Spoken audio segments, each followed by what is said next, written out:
କାର୍ଯ୍ୟକାଳ ଆଜି ସରୁଥିଲା 9 ମାସ ଯେଉଁ ତାକୁ ଏକ୍ସଟେନସନ୍ କରାଗଲା ବାସ୍ତବରେ ଟ୍ରିବ୍ୟୁନାଲର ଏକ୍ସଟେନସନ୍ ନୁହଁ ଏଇଟା କାହିଁକି ନା 9 ମାସ ଟ୍ରିବ୍ୟୁନାଲ କାର୍ଯ୍ୟକ୍ଷମ ନଥିଲା କାର୍ଯ୍ୟ କରିନଥିଲା ଖାନିଲ ୱେଲକର ଯେଉଁ ଥିଲେ ଆମର ଚେୟାରମ୍ୟାନ୍ ଏବଂ ତାପରେ ଯେଉଁ ଥିଲେ ଆସିଲେ ଯେଉଁ ଚେୟାରମ୍ୟାନ୍ ହେଇକି ବେଲା ଚତୁର୍ବେଦୀ ଜଷ୍ଟିସ୍ ବେଲା ତ୍ରିବେଦୀ ତାଙ୍କରି ଯେଉଁ 9 ମାସ କାର୍ଯ୍ୟ କରିନଥିଲା ଟ୍ରିବ୍ୟୁନାଲ ସେଇ 9 ମାସକୁ ବଢ଼ାଗଲା କିନ୍ତୁ କଥା ହେଉଛି 8 ବର୍ଷ ଭିତରେ ଓଡ଼ିଶା ଯେଉଁ କଥା ମାଗିଥିଲା ଯେ ଆମକୁ ଗୋଟେ ଇଣ୍ଟରିମ୍ ରାୟ ଦିଅ ଅର୍ଡ଼ର ଦିଅ ଯେଉଁ ଇଣ୍ଟରିମ୍ ଅର୍ଡ଼ରରେ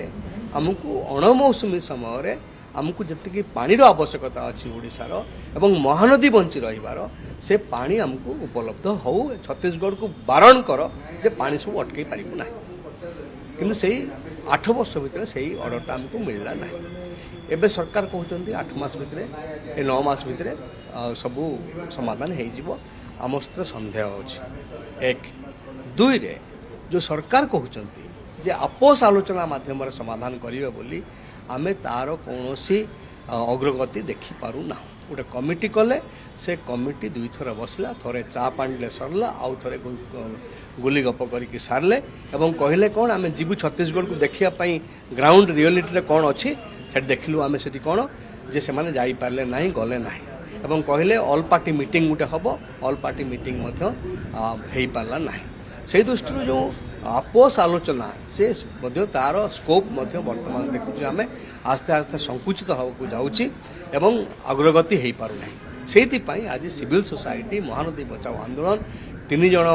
ଫର୍ମର ଇଞ୍ଜିନିୟର ଇନ୍ ଚିଫ୍କୁ ଡାକିଛନ୍ତି ସେମାନଙ୍କଠୁ ଆମେ ଶୁଣିବା ଏବଂ କ'ଣ ପଦକ୍ଷେପ ନିଆଯାଇପାରିବ ଆଗାମୀ ଦିନରେ ତାହା ଆମେ ନିର୍ଦ୍ଧାରଣ କରିବା ଆଜି ଏହି ଯେଉଁ କାର୍ଯ୍ୟକ୍ରମରେ ମାନସ ମନ୍ଥନର ଗୋଟେ ସ୍ପଷ୍ଟ କଥା ହେଉଛି ଯେ ଆମକୁ ଲୋକଙ୍କ ପାଖକୁ ଯିବାକୁ ପଡ଼ିବ ସରକାର ନଦୀକୁ ବଞ୍ଚାଇ ପାରିବେନି ସରକାର ଓଡ଼ିଶାର ସ୍ୱାର୍ଥକୁ ରକ୍ଷା କରିପାରିବେ ନାହିଁ ସେଥିପାଇଁ ଆନ୍ତରିକତା ନାହିଁ ବୋଲି ଜଣାପଡ଼ୁଛି ଆମେ ସେଇଥିପାଇଁ ଲୋକଙ୍କ ପାଖକୁ ଯିବୁ ଏବଂ ମହାନଦୀ ବଚାଓ ଆନ୍ଦୋଳନ ମହାନଦୀର ସୁରକ୍ଷା ପାଇଁ ଓଡ଼ିଶାବାସୀଙ୍କର ସ୍ୱାର୍ଥର ସୁରକ୍ଷା ପାଇଁ ଆମେ ଆନ୍ଦୋଳନକୁ ଆହୁରି ବ୍ୟାପକ କରିବୁ ହଁ ପାଣି ନାହିଁ ଖରାଦିନେ ପାଣି ନାହିଁ ଚିନ୍ତା କରୁଛି କିଏ କରୁଛନ୍ତି ଚିନ୍ତା କଲମା ବ୍ୟାରେଜ ତଳେ ଗୋଟେ ବାଲିବନ୍ଧ କରିକି ତା ପାଣି ଅଟକେଇ ଦେଉଛ କେହି କିଛି କହିଲେ କହୁଛନ୍ତି କେହି ତ ସେଇ ଦୃଷ୍ଟିରୁ ଆମର କହିବା କଥା ହେଉଛି ଆମେ ଚିଠି କରିଥିଲୁ ପ୍ରଧାନମନ୍ତ୍ରୀଙ୍କୁ ଗତକାଲି ମୋତେ ମିଳିଛି ଉତ୍ତର ମିଳିଛି ପ୍ରଧାନମନ୍ତ୍ରୀଙ୍କ ଅଫିସରୁ ଆସିଲା ଯେ ଆପଣ ଏଇଟା ମାନେ ଟ୍ରିବ୍ୟୁନାଲ ପାଖରେ ବିଚାର ରହିଛି ସେଥିପାଇଁ ଆପଣ ଇଏ କରନ୍ତୁ